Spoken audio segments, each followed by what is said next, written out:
GPT, 학습에 부정적 영향을 미치는 미디어라는 제목으로 귀한 말씀 증거해 주시겠는데요. 나오실 때 할렐루야로 맞이하고 귀한 말씀 듣겠습니다. 할렐루야.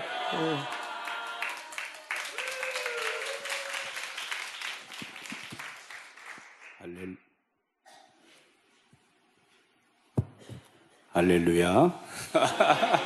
네, 반갑습니다. 먼저 오늘 2024 아동 학생 교사 강습회를 이렇게 열 수 있도록 인도해 주신 삼위일체 하나님께 모든 감사와 영광을 올려드립니다. 또 오늘 이 귀한 교육에 초청해 주신 총회 교육부에도 감사드립니다. 또 우리 조수열 대교구장님이신데요. 저희 또 이렇게 소개해 주셔서 감사드리고요.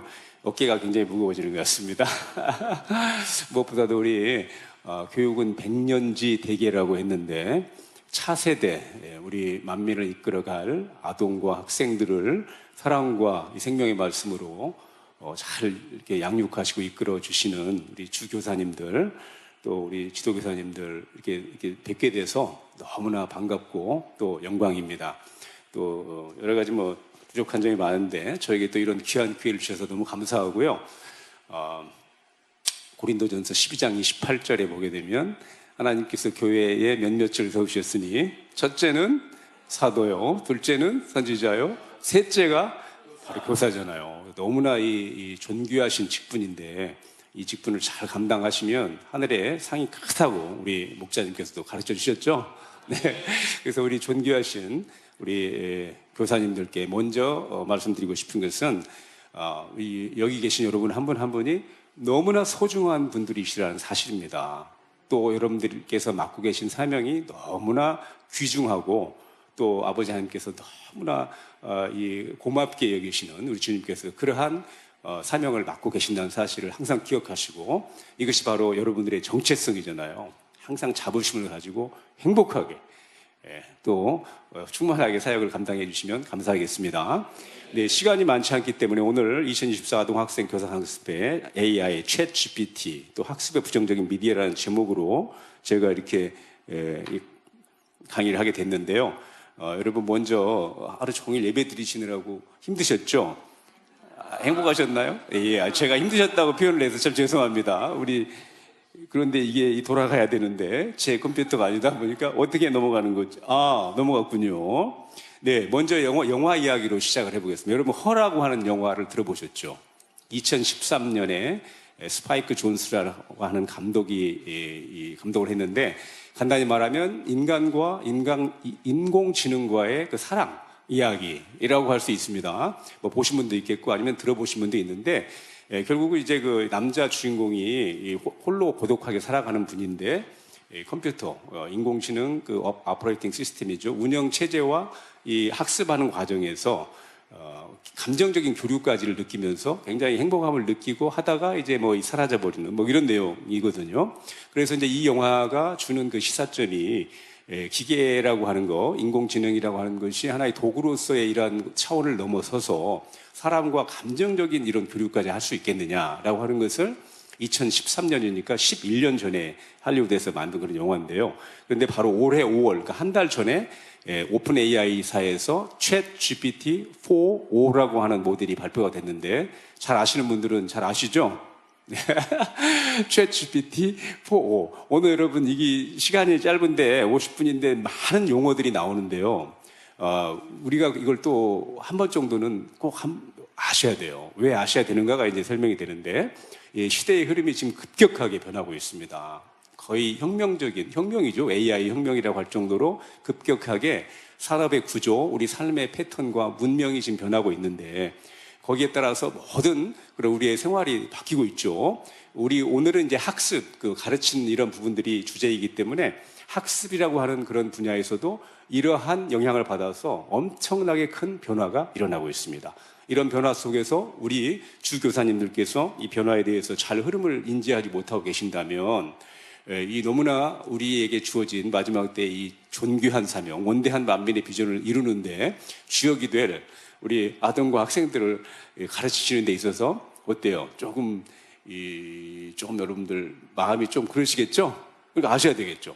그래서 조금 어려운 용어들일 수도 있고 아니면 여러분들이 아시는 용어일 수도 있는데 같이 보시면서 부지런히 한번 보도록 하겠습니다. 2016년 알파고라고 하는 그런 그 인공지능이죠. 바둑을 전문적으로 두는 인공지능이 이세돌 구단과 대국을 5번을 해서 몇 번을 이겼을까요? 4번을 이겼죠. 한 번을 이세돌 구단이 이겼는데 이 사건을 통해서 우리나라의 인공지능이라고 하는 것이 대중화되기 시작했습니다. 많은 분들이 알게 되고 경각심을 갖게 되고 인공지능에 대해서 새롭게 생각하는 그런 시간이 되었죠. 그리고 이제 2022년 11월이죠.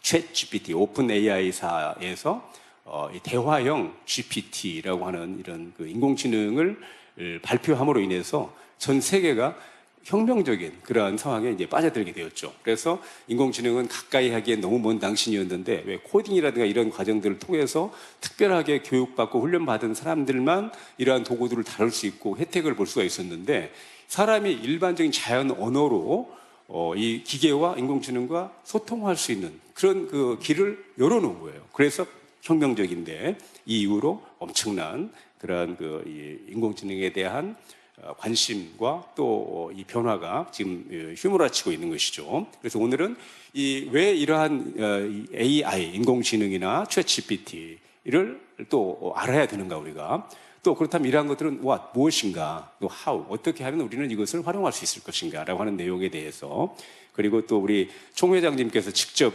말씀해 주신 학습에 부정적인 영향을 미치는 미디어라고 하는 것은 어떤 것들이 있겠는가 하는 것을 같이 생각해 보는 시간을 갖고자 합니다.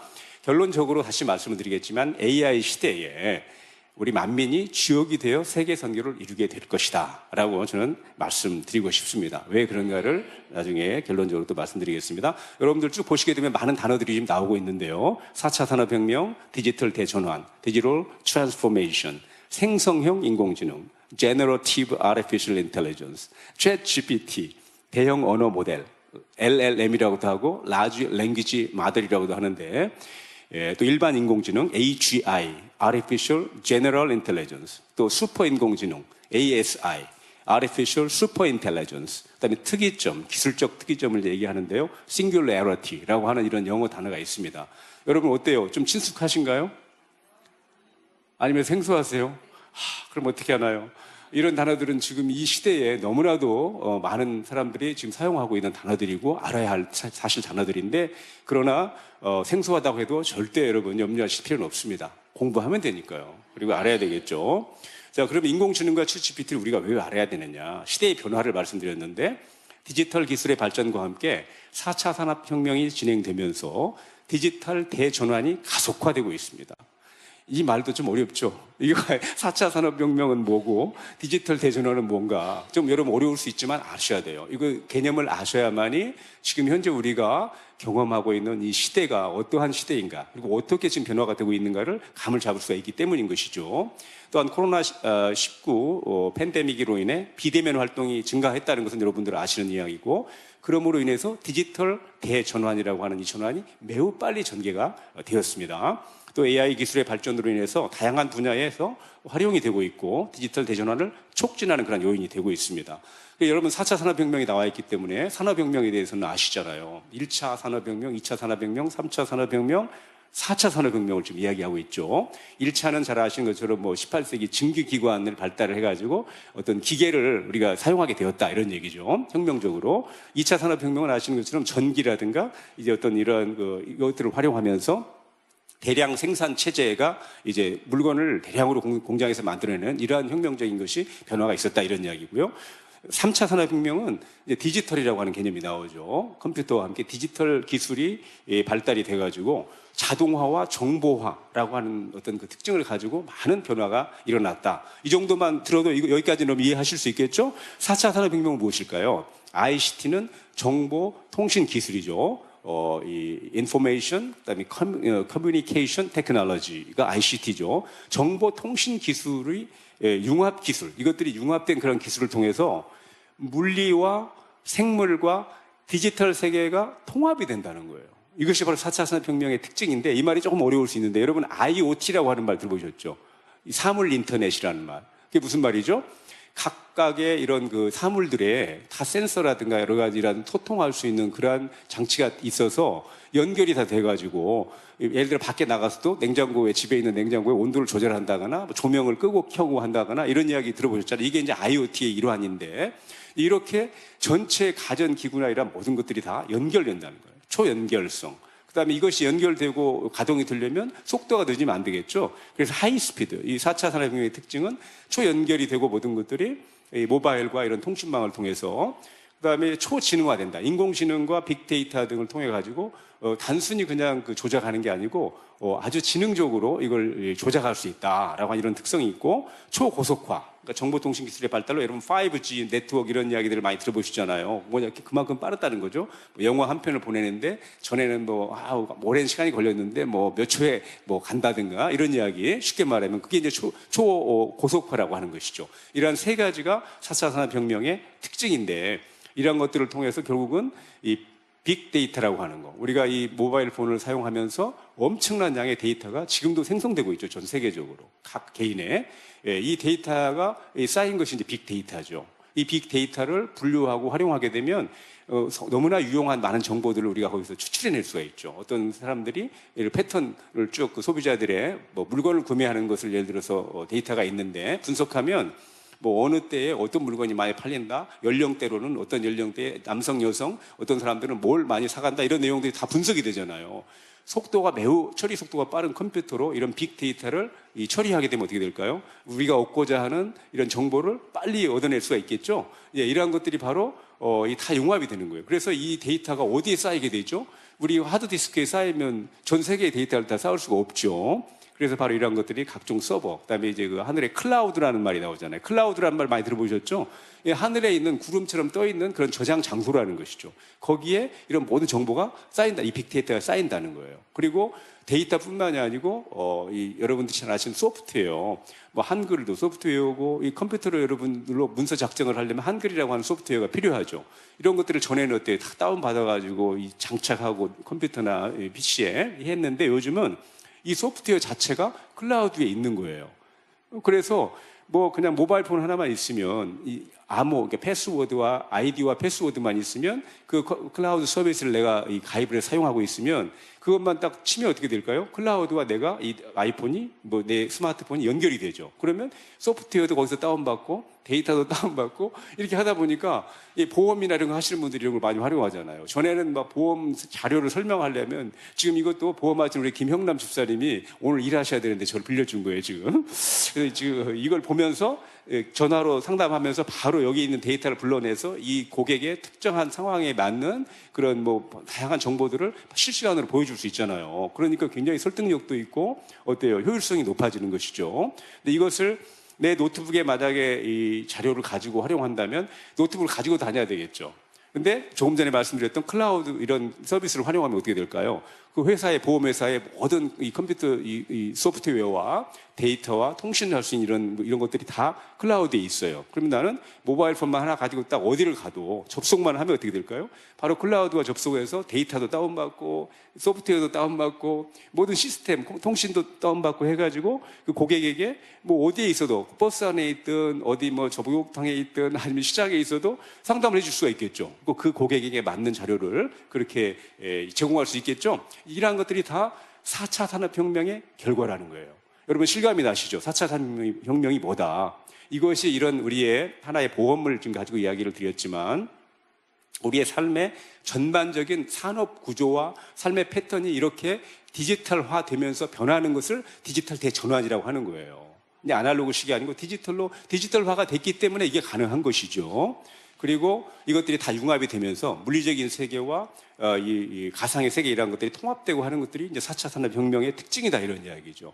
여기에 바로 인공지능이 그 역할을 감당하고 있고 이것들이 다 융합이 되면서 이제 교육과 이런 부분에서도 학습에 있어서도 이러한 시스템을 따라가고 이러한 시스템을 활용한다는 것이죠.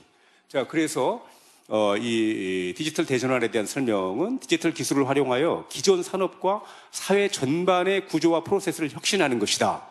이해가 되셨죠, 이제, 그죠? 디지털 대전환 어렵지 않으시죠, 이제? 그때 전환이 지금 급격하게 일어나고 있어요. AI가 그 역할을 더 감당하고 촉진시킨다고 그랬죠. 인공지능은 뭐예요? 결국은 사람의 지적 능력을 모방해서 어떤 문제를 해결한다거나 의사결정을 내리는 기술, 이게 이제 인공지능이라는 거예요. 여러분 어렵지 않죠? 사람이 인공적으로 만든 지능이라는 거예요. 사람의 뇌의 어떤 사람의 이 구조와 그 작동 원리를 모방해가지고 어떤 사실을 인식하고 추론하고 그다음에 어떤 결론을 내리는 이러한 것들이 뇌에서 하는 일이죠. 사람이 이거를 사람이 기계를 이렇게 만든 거예요. 사람의 뇌를 모방해서. 그래서 사람처럼 이렇게 학습을 스스로 하기도 하고 해서 어떤 사람이 원하는 그러한 문제에 대해서 답을 아주 정확하게 내는 이런 기계가 인공지능이다. 여러분 AI가 어렵습니까? AI는 영어기 때문에 Artificial Intelligence, 영어고 한국말로 하면 인공지능 이런 거기 때문에 결코 어려운 게 아니에요.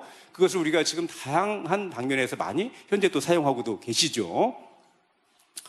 자, 학습에 어떻게 이러한 것들이 영향을 미치느냐. 디지털 기술과 AI 활용으로 교육 방식이 변하고 있다는 겁니다. 개인화된 학습. AI 기반 학습 플랫폼을 통해서 이제 전에는 일방적으로 선생님이 전체 학생에게 가르치는 이런 시기였다면 각 개인의 이 데이터가 다 다르잖아요. 이 진도가 다르고 이 지식 수준이라든가 공부하는 이게 다 다르잖아요. 이거를 이 4차 산업혁명과 인공지능과 디지털 대전환과 이러한 것들을 활용하게 되면 각 학생의 개인에 맞추어서 교육을 시킬 수가 있다는 거예요. 지금 이렇게 또 바뀌고 있습니다. 근데 이것을 우리가 모른다면 안 되겠죠. 그러면 이것은 어떤 개인뿐만이 아니고 사회 전체도 바뀌고 있고 정부에서도 이것을 지금 엄청나게 이렇게 지금 바꿔가고 있어요. 왜 그럴까요? 이렇게 할 때 많은 효율성이 있겠다라고, 그다음에 교육비도 절감되고 또 효율적이고, 그다음에 앞으로 이런 전 세계적으로 일어나고 있는 이런 현상들을 대처하고 이루어나가기 위해서는 이런 교육 방식이 아니면 안 된다라고 이제 결론을 내린 것이죠. 일본 같은 경우도 입시 제도가 오랫동안 우리나라처럼 이런 상황이었는데, 그러니까 많은 것을 암기해가지고 누가 많이 암기하나, 누가 잘하나로 시험 수능 평가 같은 걸 해서 대학을 들어가는 그런 시스템이 있는데. 한 몇 년 전에 대대적으로 바꿨죠. AI 형식의 교육으로 바꿨습니다. 우리나라도 이주호 장관께서 이 뒤에도 보게 되면 온라인 교육, 실습 중심 교육이란 것들이 이제 이 인공지능을 활용한 교육의 그런 특징들이 된다, 이렇게 여러분 이해하시면 되겠고요. 그래서 이 대표적인 것 중에 하나가 플립 수업이라고 하는 이야기가 있는데 들어보셨나요? 혹시 플립 수업? 이게 뭐냐? 미국의 하버드 대학도 그렇고 이런 지금 세계적인 유수의 대학과 또 미네르바 대학이라고 들어보셨나요, 혹시? 미네르바라는 말 들어보셨죠? 예, 못 들어보셨으면 지금 들어보시면 되는 거예요. 그래서 AI 시대를 이끌어가는 그런 학교인데, 이런 학교에서는 교육을 어떻게 하느냐? 이 일반적인 교과서를 중심으로 한 진도 나가는 거 있잖아요. 그런 것을 학교에서 가르치는 게 아니에요. 한마디로 말씀드리면. 기존의 학교는 교과서에 있는 내용을 가지고 선생님이 와서 어떤 진도를 나가는 거잖아요. 가르치는 거죠. 그런 게 아니고, 그런 내용은 이미 학생들이 집에서 이미 공부를 해요. 왜? 너무나도 많은 자료가 많이 있어요. 디지털 자료, 인터넷 자료, AI 자료가 많이 있기 때문에 그 내용을 스스로 이해하는 데에는 어려움이 별로 없다는 것이죠. 그렇게 공부를 하고 학교에 와서 수업 시간에는 뭘 하느냐? 뭘 할까요? 그 내용을 토대로 토론하는 거예요. 토론. 이런 내용을 공부를 했는데 선생님이 이제 그럼 질문하는 거예요. 너는 어떻게 생각하냐? 너의 관점은 뭐냐는 거예요. 이 의견에 대해서. 그러면 이런 일반적인 그 지식을 공부한 내용을 토대로 자기의 관점을 가지고 설명을 한다는 거예요. 나는 이렇게 생각한다. 나는 이게 좋다고 생각한다. 나는 이렇게 개선했으면 좋겠다. 이런 것을 수업 시간에 한다는 것이죠. 그게 바로 뭐냐? 교사와의 상호작용과 심화 학습 활동에 집중하는 교수 학습 방식이다. 이게 바로 플립 수업이라고 하는 거예요. 이제 플립 수업, 여러분 이제 계속 앞으로는 이걸 아셔야 돼요. 그러니까 이렇게 인공지능을 활용하고 4차 산업혁명 시대에 이러한 교육 시스템으로 들어가게 되면 자연적으로 이제 디지털 교과서도 나오지만 이러한 학습 방식으로 갈 수밖에 없습니다. 그다음에 세계적인 하버드나 예일이나 이런 데들은 지금 이렇게 교육을 하고 있다는 거죠. 수업 시간에. 이해하셨죠? 이미 그러한 어떤 이 데이터를 암기해서 이렇게 누가 많이 암기하나 잘 암기하나 하는 것은요, 구시대적인 교육이고, 그거는 이미 인공지능이 사람보다 훨씬 뛰어나게 잘해요. 바둑, 가장 어렵다고 하는 바둑도 사람을 이기잖아요. 그런데 그런 거를 공부하는 것 자체가 그건 말이 안 되는 거죠, 그거는. 여러분 지금 전화번호 외우세요? 안 외우시죠?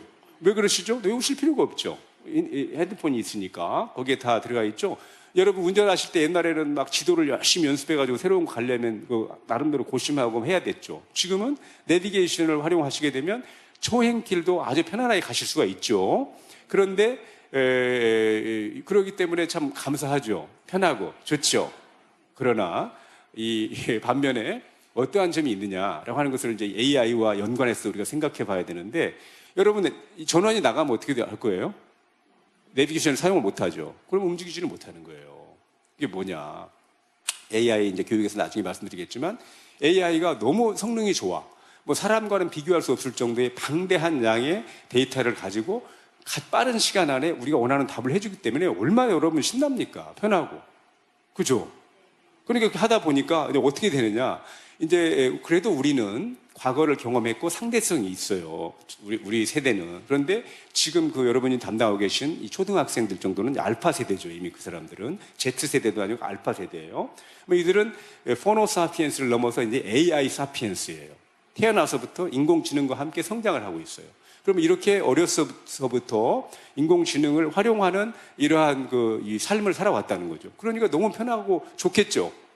얼마나 아이들이 좋겠습니까? 물어보는 건 뭐 바로바로 즉각적으로 답 나오지, 선생님이 필요 없을 정도로 이렇게 나오잖아요. 그런데 문제는 뭘까요? 사고하는 능력, 사람의 본연의 그런 가치와 본질, 인간성을 상실할 수 있다는 거예요. 여러분, 이게 굉장히 심각한 이야기입니다. 우리 교사님들이 이걸 아셔서 이 부분을 이제 잘 또 터치하고 가르쳐 주셔야 되는데, 바로 이 점 때문에 만민이 AI 시대의 세계를 주도할 수 있다라고 할 수 있는 거예요. 좀 더 구체적인 건 다음에. 자, 그래서 일단 지금 제가 이 PPT가 145페이지예요. 그런데 지금 몇 페이지냐? 이제 지금 자, 이주호 장관이 지금 발표를 하고 있는 것이죠. 디지털 시대 교육의 대전환 방향해서, 이게 윤석열 정부의 우리나라 교육 정책입니다. 뭘까요? 교육의 본질 회복, 모두를 위한 맞춤 교육에서 디지털 교과서를 도입하겠다는 거예요. 언제부터? 내년부터. 자, 그래서 AI 기술을 활용해서 모든 학생을 위한 맞춤형 교육을 실현하고 교육 격차 해소와 교육의 질적 향상을 도모하겠다. 디지털 교과서를 도입하겠다. AI 기반 교육 서비스를 개발하고 교원 역량 강화 등 다양한 정책을 추진하겠다.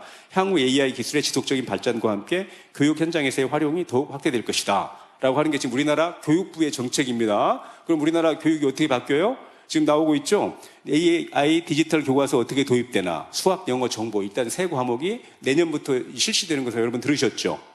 이게 현실입니다. 이렇게 지금 우리나라 정부에서 디지털 교과서를 활용하고 디지털로 이렇게 이 플립 수업을 하고 이렇게 하겠다는 건데, 만약에 교사님들께서 이러한 흐름을 알지 못하고 과거에 나는 과거가 좋아 라고 하고 있다면 어떻게 될까요? 세계를 이뤄가야 할 재단에서, 교회에서 세계를 선도해야 할 그러한 우리 만민이 조금 곤란하겠죠? 네, 여러분, 이 다리는 온두라스에 있는 촐루테카라고 하는 다리입니다. 이 before and after가 있죠. 왜 우리가 이걸 공부해야 되느냐? 여기 보세요. A lesson in what happens when you cannot adapt. 이제 이건 뭐냐면, 여러분이 적응하지 못할 때 어떤 일이 발생하느냐 이런 얘기인데, Every system is perfectly designed to get the results it gets. 자, 이제 무슨 얘기냐면, 이 허리케인이라고 하는 걸 아시죠? 중남미에. 그래서 매년 여름에 이게 허리케인 때문에 피해가 커요. 홍수가 나고 한단 말이에요. 그래서 이 중요한, 이 가장 중남미에서 튼튼한 다리를 건설을 했어요. 철로. 비포를 보세요. 너무나 잘 만들었죠. 너무 튼튼하게 만들다 보니까 허리케인 미치가 왔어요. 그래서 폭풍우가 막 내리치는데도 불구하고 다리가 끄떡없었어요. 그런데 결과적으로 어떻게 됐을까요? 다리는 끄떡없는데 강물의 방향을 바꿔버린 거예요, 이 허리케인이. 그래서 지금 강이 다리 옆으로 생겨버렸죠. 여러분 웃으시죠? 이게 여기 시사해 주는 게 뭘까요? 시대의 흐름에 적응하지 못하면 이 다리가 무슨 소용이 있느냐는 거예요. 강물이 옆으로 났는데 이 다리가 소용이 있습니까, 여러분? 그래서 이 다리의 제목이 아무 곳으로도 인도하지 않는 다리가 돼버린 거예요. 여러분, 우리가 이러한 흐름 속에 살고 있는데 AI와 챗GPT와 이런 4차 산업혁명에 대해서 우리가 알지 못한다면 이러한 꼴이 될 수 있다는 것입니다. 인공지능이란 무엇이냐? 인간의 지적 능력을 모방하고 문제를 해결하고 의사결정 내리는 기술이라고 말씀드렸고, 생성형 AI라는 말을 많이 들어보시죠, 여러분. 생성형 인공지능, 그죠? 제네러티브 AI가 뭐냐? 기존의 데이터를 기반으로 이용자의 특정 요구에 따라 결과를 능동적으로 새롭게 독창적인 콘텐츠를 만드는 AI다. 여러분 어렵지 않으시죠, 그죠? 그러니까 방대한 데이터를 학습을 해요. 글도 학습하고 그림도 학습하고 해서 이 사용하는 사람이 이 AI에게, 생성형 AI에게, 생성형 AI 안에는 그런 기능이 들어있겠죠. 이제 그 머신러닝, 딥러닝이라고 하는 뭐 이런 얘기가 나오는데 뇌의 신경망 구조를 활용한 그런 내용들이 그 안에 들어있는 거예요. 기계 안에. 그래가지고 이 데이터를, 방대한 데이터를 학습을 해요. 그래가지고 우리가 요구하는 특정한, 예를 들어 모나리자를 고호풍으로 그려주세요 라고 이렇게 요구를 하면 모나리자 그림도 공부했어요. 고호의 그림도 공부를 했어요. 방대하냐고. 그러니까 이 AI는 모나리자에 대해서 알고 있고 어떻게 그리는지, 화풍이 어떤지, 색깔은 어떻게 썼고 조명은 어떻고 이걸 다 알아요. 고호가 어떻게 그림을 그렸는가 다 알고 있다 이 말이에요. 무슨 말인지 아시겠죠? 방대한 데이터를 학습했다는 게 이러한 걸 바탕으로 특정한 요구를 해. 뭘 하느냐? 세루살렘의 황금길을 걷고 있는 우리 주교사님의 아름다운 모습을 고호풍으로 그려주세요 라고 얘기를 하면 이런 이야기 들어보셨죠? 이게 바로 생성형 AI의 매력입니다. 생성형 AI를 잘 활용하시게 되면 이러한 상상, 여러분들이 상상한 이러한 내용들을 하나의 결과물로 만들어낼 수가 있다는 거예요. 얼마나 신나요? 이 이야기는 결국 뭐냐? 전에는 예술가가 되려면, 그림을 잘 그리는 사람이 되려면 두 가지를 갖추었어야 돼요. 첫째는 이 관점이에요. 예술가의 관점. 예술가만의 어떤 관점으로 해석하는 거죠. 세계를 바라보는 그 세계관과 가치관이 있어야 되고, 그것을 구현해낼 수 있는 기술, 스킬이 있어야 돼요. 이 기술은 아무나 갖는 게 아니죠. 타고나는 어떤 DNA도 있어야 될 뿐더러 엄청나게 많은 시간을 들여서 훈련을 해야 되는 거죠. 그림을 예를 든다면 조각을 연습을 해서 그런 이 마스터피스가 나오게 되는 것이죠. 그런 이 작품이. 그죠? 예.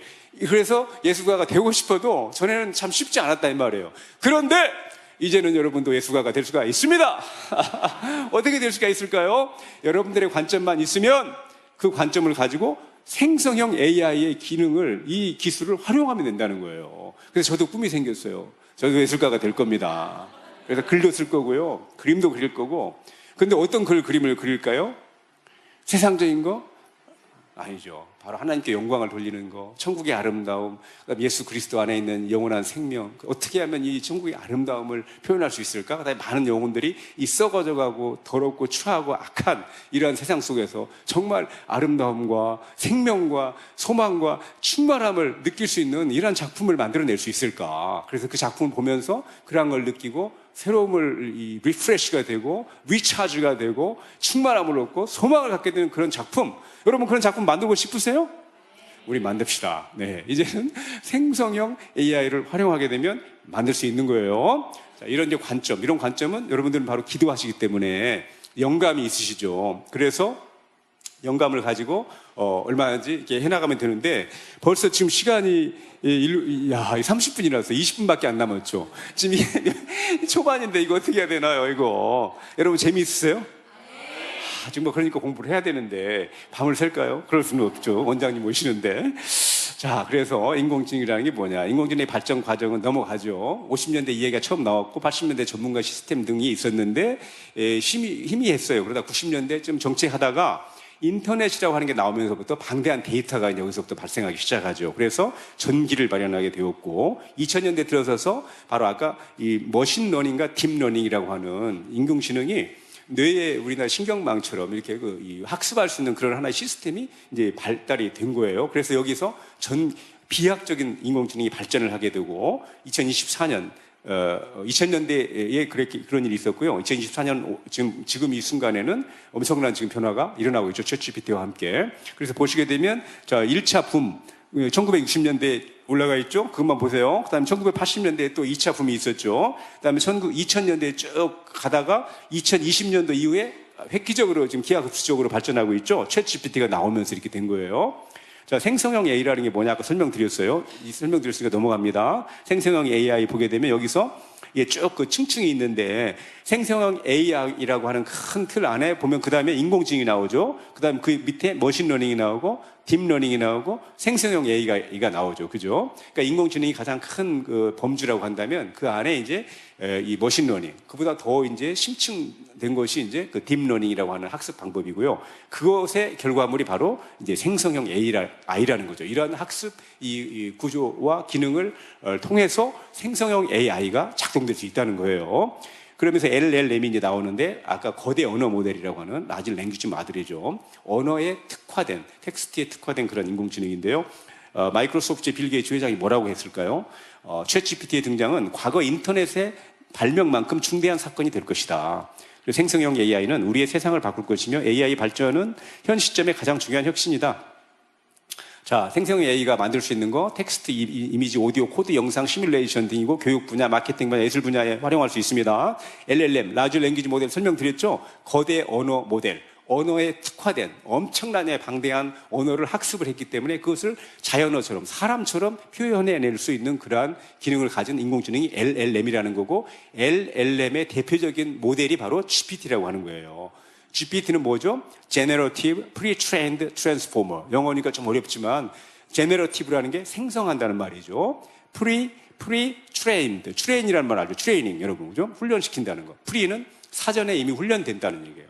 트랜스포머는 트랜스포머 그런 이 신경망을 가지고 미리 학습한 그런 생성형 그런 인공지능이다라는 말이 GPT라고 하는 말의 의미예요. 근데 한번 들어서는 좀 여기 어렵죠. 그런데 한번 들으신 것만으로도 여러분들 개념이 좀 형성이 되시죠? 아, 인공지능 막연했는데 LLM이라는 게 거대 언어 모델이라는 게 뭐고 그 안에 그 대표적인 모델이 GPT라고 하는 게 있는데 GPT라는 게 어떤 인공지능이냐? 언어를 주로 다루지만 언어뿐만이 아니고 이렇게 이 생성할 수 있는 이 다양한 학습을 통해서 그 학습한 것을 바탕으로 특정한 요구를 했을 때 거기에 맞추어서 생성해낼 수 있는 이러한 인공지능이다. 이렇게 이해하시면 되겠죠.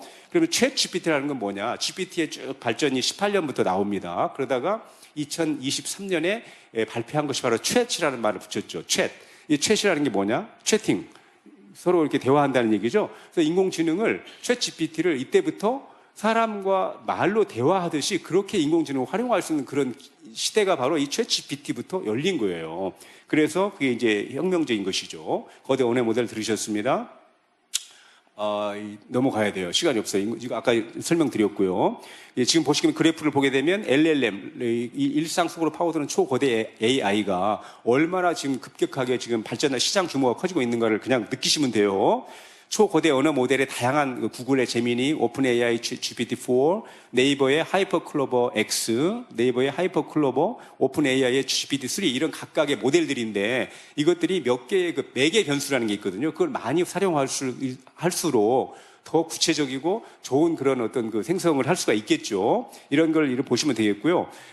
이게 네이버나 카카오, LG전자, SKT에서도 우리나라에서도 LLM, 거대 언어 모델이라고 하는 것을 자체 개발하고 있다. 미국 오픈 AI뿐만이 아니고 이걸 여러분이 아시면 되겠고요. 챗 GPT의 기술이 있고 모델의 발전 과정이 나와요. 챗 GPT-1이 2018년이었죠. 챗 GPT-2가 19년, GPT-3가 2020년인데 챗 GPT가 2022년 11월에 발표됐어요. 그러니까 사실 GPT-3와 GPT-4 사이에 챗 GPT라고 하는 게 발표된 거예요. 그러니까 어떻게 보면 챗 GPT 3.5라고 이제 할 수 있는 그런 개념이죠. 근데 챗 GPT가 중요한 이유는 바로 대화할 수 있는 이러한 소통 방법을 AI와 만들었다. 그래서 중요한 것이고요. 챗 GPT-4가 이제 작년 3월에 발표됐는데 사용하신 분은 아시겠지만 미국의 변호사 시험을 챗 GPT가 봤어요. 4가. 그랬더니 상위 10%에 합격을 했어요. 그 정도면 여러분 뭐 자세히 모르겠지만 이 능력이 얼마나 대단하다는 걸 알 수 있겠죠. 변호사 우리나라도 쉽지 않은데 이 인공지능이 합격했을 뿐만 아니라 상위 10%, 미국의 전체 그 많은 변호사 합격자 중에 10%에 들어갔다는 거예요. 더 중요한 것은 챗 GPT 4.5 제가 말씀드렸죠. 바로 한 달 전에 발표된 4.5라고 하는 것은 옴니의 약자예요. 옴니. 여러분 전지전능하신 하나님 표현할 때 omnipotent, omniscient라는 표현을 영어로 쓰죠. 전지, omniscient, omnipotent, 전능. 모든 걸 다 할 수 있다는 거예요. omni. 이게 무슨 얘기냐? 멀티모달이라는 말 들어보셨죠? GPT만 하더라도, 3만 해도, 챗 GPT만 해도 텍스트밖에 입력을 못했어요. 그러니까 알아들을 수 있는 게 이 텍스트로 입력해주는 글만 이해를 했다 이 말이죠. GPT-4가 되면서 이미지까지 입력을 할 수가 있게 됐어요. 사진을 올려도 GPT가 그걸 이해해요. GPT-4.5가 되면서 사진뿐만 아니고 음성뿐만 아니고 이제 감정까지 읽게 돼요. 그래서 이 카메라, 여러분 스마트폰으로 카메라를 여러분이 보시면서 GPT-4.5하고 소통을 하시게 되면 시간이 되면 보여드리고 싶은데 여러분들의 감정 상태까지 읽어내는 거예요. 그래서 지금 별로 기분이 안 좋으신 것 같네요. 이렇게 말을 할 정도란 말이에요. 이 반응 속도도 거의 사람이 말하는 수준에 육박하게 따라왔다는 것이죠. 그러니까 얼마나 실감이 나시겠습니까? 그럼 이걸로 영어 회화를 공부한다면 너무 여러분 학원 가지 않아도 할 수 있겠죠. 그러니까 학원이 상당히 어려워지는 상황이 사실 새로운 활로를 찾지 않으면 그런 상황에 처하게 되는 거예요. 저도 이제 보게 되면은 이제 여기 보면 이제 이런 앱도 있는데요. Call Annie라고 하는 앱인데 이 인공지능이 말을 하면 계속 대화를 해주는 거예요. 그 대신 돈을 내야 되죠. 또 이제 기본이 넘어가면. 예. 이게 이제 허라고 하는 영화가 여러분 어떠세요? 챗GPT-4를 보면서 현실로 드러났다는 걸 아시겠죠? 그러니 여러분 얼마나 지금 대단한 시간이 너무 빠르군요. 여러분 그 챗GPT를 활용하시게 되면 IQ 160인 비서를 10명을 내가 옆에 두고 일을 하는 것과 같은 효과를 보는 거예요. 사실입니다. 그러면 여러분 논문이나 이런 리포트를 하나 쓰는데 예를 들어 새로운 시장의 자동차의 모델을 지금 출시하려고 한다. 그러려면 그것을 만약 하려면 어떻게 해야 되죠? 팀이 구성돼 가지고 수개월 동안 시장 조사 다 하고 어떤 게 팔릴 것이냐, 목적, 사업 계획 해서 보고서를 해서 이사님이나 사장님께 보고를 할 거 아니에요. 이런 모델을 이렇게 하겠습니다. 이해하시죠, 여러분, 그죠? 간단히 얘기하면. 근데 이것을 이 GPT를 활용하게 되면 이미 패턴을 수없이 많은 사업 보고서를 학습을 했거든요. 자동차 모델 출시에 대한 것도. 그래서 어떠한 모델로 어떤 배기량이며 어느 타겟으로 어떻게 하겠다는 입력을 딱 해주게 되면 그냥 그 자리에서 1, 2분 안에 착착착착착 이 리포트가 나와요. 형식도 다 있으니까. 사업 보고서 쓰는 양식이 다 있을 거 아니에요. GM에서 쓰는 양식이. 이해하셔요? 거기에 맞춰서 보고서가 딱 아주 컬러풀하게 사진과 함께 시장 조사 결과 데이터까지 얼마 판매량까지 다 예측돼서 나온단 말이에요. 근데 여러분 이렇게 일을 하는 사람과 자기 혼자 밤새 이렇게 해가지고 하는 이거 과연 경쟁이 될까요? 그래서 해고가 이렇게 되는 겁니다. 구글이라든가 이런 데들에서 여러분 좀 아픈 이야기지만 이 챗GPT가 이게 나오고 하면서 인공지능이 나오면서 이 월스트리트에서 그 애널리스트라고 그러죠. 주가를 분석하고 하는 아이비리그 출신의 아주 엘리트들이 거기를 가잖아요. 연봉을 많이 받고. 그런데 이 골드만삭스에서 한 700명인가 되는 애널리스트를 다 해고를 해버린 거예요. 왜 해고를 했을까요? 결과를 보니까 인공지능 한 대한테 이 똑같은 일을 맡겼어요. 실적을 보게 되니까 700명 한 것보다 훨씬 빨라. 인공지능은 노사분규가 없어요. 임금 올려달라고 안 해요. 피곤함도 없어요. 감정의 기복이 없어요. 불평, 불만 안 해. 여러분이 만약에 경영주라면 이런 인공지능을 쓰시겠습니까? 아니면 700명 맨날 불만하고 인건이 어떻고 돈 올려주세요. 휴가 가야 됩니다. 아니면 오늘 기분이 나빠가지고 예측이 틀려요. 보고서 잘못했어요. 실적이 안 좋아요. 여러분 이해되세요? 예, 간단한 예를 들었지만 그래서 해고가 되는 거예요. 그렇기 때문에 앞으로 우리가 하고 있는 무슨 사자 들어가는 것들은 다 위험한 직업이에요. 왜 위험한 직업이냐? 대부분이 다 방대한 양의 학습 데이터를 데이터베이스로 머리에 넣고 그 사례 연구와 함께 그걸 끄집어내가지고 의사 선생님 그렇죠? 예. 이 환자가 오면 환자의 지금 나이가 어떻고 배경이 뭔데 어떤 심텀, 증상이 있는데 딱 그걸 진단을 딱 들은 다음에 이미 암묵지와 이런 그 머리, 뇌 속에, 이 기억 장치 속에 들어가 있는 이런 이 지식이 있잖아요. 그 사례에 대한 이 사례는 어떤 사례가 가장 적합하다. 그 다음에 의학적으로 쭉 그 이론 배운 것들, 그걸 끄집어내가지고 조합해서 진단이라고 하는 걸 하게 되죠. 근데 통계적으로 IBM의 왓슨이라고 하는 그런 이 인공지능이 이 암을 진단하는데 특화된 그런 이야기 많이 들어보셨잖아요. 우리나라에 실제 실험을 했어요. 300명의 암 알기 환자에게 우리나라 5대 이 탑5가 있죠. 빅5 병원, 종합병원, 세브란스, 서울대 이렇게 쭉 있잖아요. 여기에 암 명의들이 있죠. 우리나라에. 암에 대한 최고 권위자들. 이 의사들하고 IBM 왓슨하고 어느 쪽에 가서 진단을 받을래? 라고 300명에게 앙케이트 조사를 했어요. 말기 환자들에게.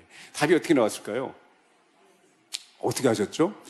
100% AI 왓슨에게 이 진단을 받겠다고 앙케이트 조사를 했습니다. 왜 그럴까요? 여러분 시시각각 나오는 세계적인 논문, 의학 논문을 박사님 그거 다 소화하실 수 있나요? 일주일에 몇 편이나 소화할 수 있을까요? 이게 되시겠어요? 근데 IBM 왓슨은 얼마든지 오케이거든요. 몇백 편, 몇천 편이라도 바로 해결할 수 있는 거예요. 그걸 다 입력하고 학습하고 그래가지고 결과를 내는데 경쟁이 되겠습니까? 그 다음에 사람은 감정의 기복이 있죠. 아침에 싸우고 나왔어. 기분이 안 좋아. 진단하는데 영향을 미칠 수 있죠. 예. 그 다음에 피곤해. 오전에 진단과 퇴근할 때 진단이 다를 수가 있다는 거예요. 같은 환자인데. 왜냐하면 상태가 다르니까. 웃을 게 아니고 상황이 그렇습니다. 그래서 세무사니, 회계사니 일단은 이 변호사가 법적인 것이 가장 바둑과 함께 인공지능에서 어려웠는데 미국의 법원에서는 이미 법정에서도 이 인공지능이 사례 연구나 이런 뭐 판례 연구, 이런 뭐 법률 뭐 이런 것들 하는 것은 그 방대한 양을 사람이 그 뭐 시간도 많이 걸리고 하는데 따라갈 수가 없어요. 여러분 따라갈 수 없겠죠. 자, 이제 지금 그 9분이 남았군요. 그러면 어떻게 하나요? 뭐 할 수 없어요, 여러분. 이제 나중에 제가 필요하면 자료를 좀 보내드릴까요? 그래서 지금 이거 이 일반 인공지능, 슈퍼 인공지능도 특이점도 얘기를 해야 되는데 웹 1.0, 2.0, 웹 3를 또 해야 되거든요. 이게 여러분 웹 3라고 하는 말 많이 들어보셨죠? 예. 이걸 아셔야 돼요. 웹 1.0은 일방적인 하나의 그런 정보를 주었다면 웹 2.0은 이제 그 플랫폼을 중심으로 상호 참여, 공유, 개방 해가지고 서로 이 3차, 이 웹3는 블록체인을 기반으로 한 이걸 왜 아셔야 되냐면 이것과 인공지능과 4차 산업혁명과 이게 다 연관이 돼 있거든요. 그래서 우리 학습하고 다 연관이 돼 있어요. 그래서 아셔야 돼요, 사실은. 그래서 제가 이것까지 넣었는데 뭐 시간이 이거 안 되면 어떻게 합니까? 정말 메타버스 또 아셔야 되죠. 우리 주교사 회장님 메타버스를 활용해서 이번에 뭐 하시겠다고 그랬잖아요. 제가 너무 반가웠는데 왜 메타버스를 알아야 될까요?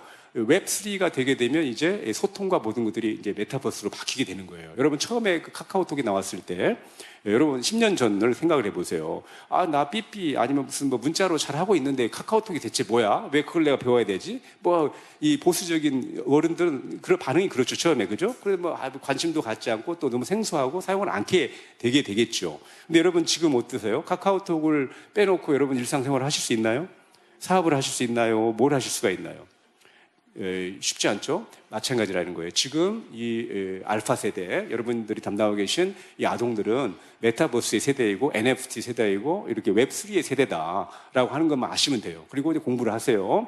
그래서 이렇게 여기에 친숙해 있고 이 메타버스 안에서 가상과 현실이 혼용되는 그런 공간입니다. 그 안에서 일반적인 게임하고 다른 것은 뭐냐? 경제 활동이 이루어져요. 거기서 경제 활동을 하면 돈이 현실로 바꾸어서 돈으로 그걸 내가 이 경제 활동을 할 수 있다는 거고 토지도 투자할 수 있다는 거고 이렇게 된다는 것이 메타버스의 특징입니다. 또 모든 소통이 아이들은 거기에서 모여서 놀고 아바타를 통해서 소통하고 교육에도 참가하고 입학식에도 참가하고 지금 보면 나오죠. 이 플랜드가 나오고 있죠. 아까는 이거는 이제 이 제페토인데요. 또 이 건양고등학교가 나오고 있는데 입학식을 이렇게 메타버스 안에서 했고 전 세계적으로 메타버스가 연결이 되면 동시에 우리 부흥성교도 여기서 할 수 있는 거고 그게 바로 스테비 스코트가 아까 그 공연했던 게 이제 나오는 거죠. 그다음에 NFT라고 하는 것은 대체 불가능한 토큰인데 메타버스 안에서 경제 활동을 한 그 대가를 바로 이제 NFT로 받게 되는 거죠. 그러면 그 NFT를 환전을 하게 되면 그럼 이제 돈이 또 되는 거예요. 현실 속에서는. 그러니까 현실과 이 가상 공간이 이렇게 연결돼서 경제 활동과 학습과 오락과 이 모든 정보 활동, 소통이 다 이루어진다. 이해하셨죠, 여러분? 메타버스 쉽죠, 그죠? 네. 근데 이것을 모른다. 나는 몰라. 너무 어려워. 모르겠어. 그러면 나는 이제 알파 세대 내가 담당하고 있는 아동들의 관심이 없다. 그들하고 소통할 마음이 없다라고 하는 말하고도 극단적으로 말하면 통하는 이야기예요. 왜냐하면 이들의 세계가 이러니까 문화가. 왜 이게 중요한지 공부해야 되는지 아시겠죠? NFT는 무엇일까요? 예. 학습에 적용하게 되면 자, 매스미디어 부정적인 그 말씀을 총회장님께서 하셨기 때문에 미디어의 부정적인 영향이 뭐냐? 미디어는 매체죠. 정보를 전달하는 매체인데 매스미디어는 대중에게 일방적으로 이제 전달하는 것이죠. 과도한 미디어 사용으로 인한 집중력이 저하될 수 있다. 미디어 중독으로 인한 학습 시간이 감소할 수 있다. 미디어를 중독되면 부적절한 콘텐츠, 폭력, 범죄, 성인물 등에 의해서 노출로 가치관이 혼란이 올 수가 있다. 아동과 학생들에게. 왜곡된 정보 전달로 인한 편향적인 인식을 형성할 수 있다. 잘못된 정보가 입력되면 그러겠죠. 수동적 미디어 소비로 인한 창의적 저하는 뭐냐? 텔레비전이 바보 상자라는 얘기가 이야기죠. 텔레비전에 앉아있으면 재밌잖아요. 그러니까 아무 일도 안 해도 그냥 재미있게 계속 보는 거예요. 거기서 다 알아서 해주니까. 그러니까 재미있죠? 좋죠? 때로는 그런 시간도 필요할 수가 있겠죠. 그러나 계속 그러고 있으면 어떻게 될까요?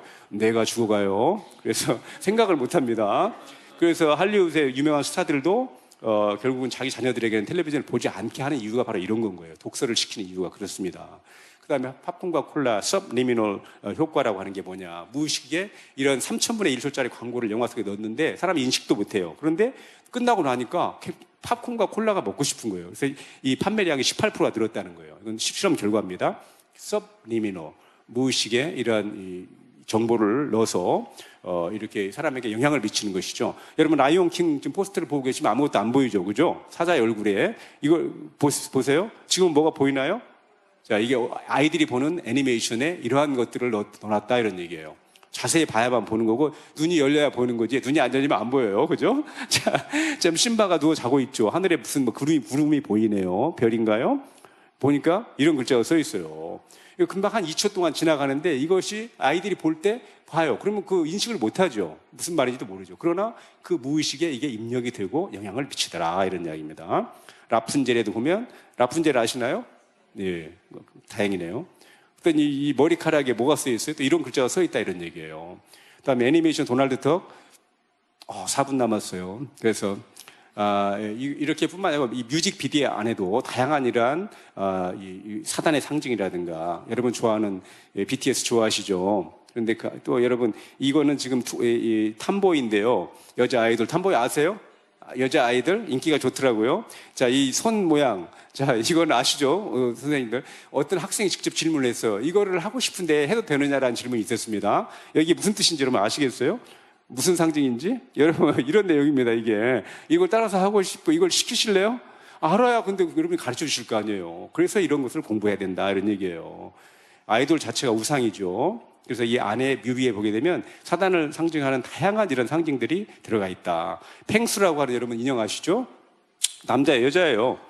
잘 모르겠죠? 왜 이렇게 만들었을까요? 우연일까요? 의도적으로 동성애는 죄가 아니다라는 그 메시지를 전달하기 위해서 이렇게 만든 거예요.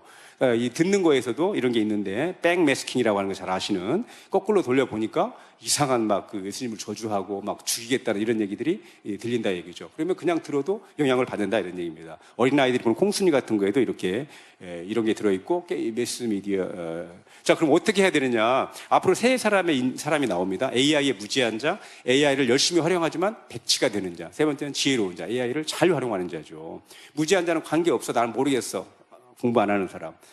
도태되는 거죠. AI가 좋아, 필요해, 효율적이야, 열심히 활용을 해요. 그런데 생각 없이 활용하다 보니까 뇌가 쭈그러드는 거예요. 그래서 생각할 수 있는 능력을 상실하고 AI에 종속되는 그 영화가 바로 여러분 매트릭스라든가 이런 영화입니다. 지혜로운 자는 분별해서 비판적 사고, 창의적 사고를 가지고 AI를 내가 어떻게 주도적으로 이용해야 할 것인가를 활용해 나가는 사람이죠. 자, 그래서 우리는 어떻게 해야 될까? 만민의 새로운 시대의 원대한 비전 성취를 위해서 적극 배우고 활용해야 한다. 우리 주님께서 마태복음 10장 16절에 뱀같이 지혜롭고 비둘기같이 순결하라 말씀하셨죠. 성결을 추구하면서 이 뱀처럼 지혜롭게 이런 기술을 활용해야 된다. 그렇지만 사람이 주체가 돼서 해야 된다. 그럼 어떻게 해야 되냐? 성결의 보험과 권능으로 능력 주신 자를 할 수 있다. 요즘 학력 파괴 시대예요. 누구나 의지만 있으면 배울 수 있는 게 많습니다. 그래서 이런 선교에 활용해야 되겠다. 콘텐츠를 만드는데 아까 전에 설명드렸죠. 어떤 콘텐츠? 하나님께 영광, 예수 그리스도 아래 영생, 생명과 평안과 리프레시와 충만함과 아름다움을 전해줄 수 있는. 그러면 우리가 이런 걸로 만들어서 석권을 하면 되잖아요. 여러분 가르치는 학생들 중에 재능이 있고 이렇게 잘하는 분들이 있어요. 격려해주고 발굴해서 이러한 것들을 할 수 있도록. 그러면 돈도 많이 법니다. 세계적인 인플루언서가 될 수 있어요. 이게 바로 뛰어난 사람이 되는 또 이 시대에 필요한 인재상이에요.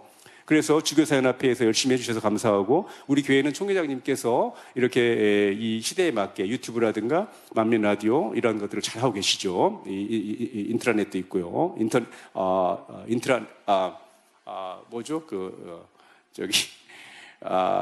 인스타그램이죠. 네, 내가 잘 하는 분야를 찾아서 들어오는 이 학생은 초등학교 익산에 있는 학생인데요. 전 공군 참모총장 상까지 받은 사람이에요. 드론으로 혼자 공부해가지고. 왜 한국에 이렇게 관심이 많을까요? 마지막 때 만민의 사명, 성결의 복음과 전 세계 전파를 위해 하나님께서 마련해 주신 분위기와 무대라는 거예요. 여러분을 위한 무대인데 준비되셨나요? 네, 과학기술 문명의 고도의 발전에 따른 현상으로 문제점, 아까 설명드렸죠. 그런 문제점들이 있다. 바로 이때 성결의 복음으로 인생의 참된 본분과 가치를 바로 정립하고 참과 거짓을 바로 분별할 수 있으며 믿음과 권능으로 하나님의 사랑을 실천하는 만민의 아동과 학생이 인공시대, 지능시대의 주역이 될 수 있다 이런 얘기예요. 단 시대의 흐름과 문명의 변화를 이해하고 학습해서 선교에 활용해서 좋은 열매를 맺게 해줘야 된다. 그렇기 때문에 주교사님들의 수고와 헌신이 그 어느 때보다도 필요하고 중요하다는 것입니다.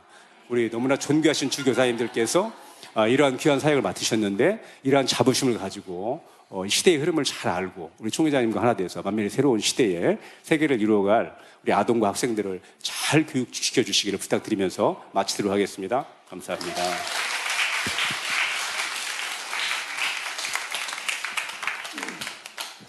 지금 우리에게 꼭 필요한 너무나도 중요한 말씀 해주셨는데요.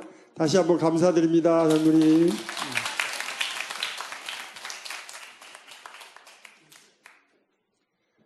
이제 7시 반에 마지막 원장님 성령 충만 기도회가 있습니다.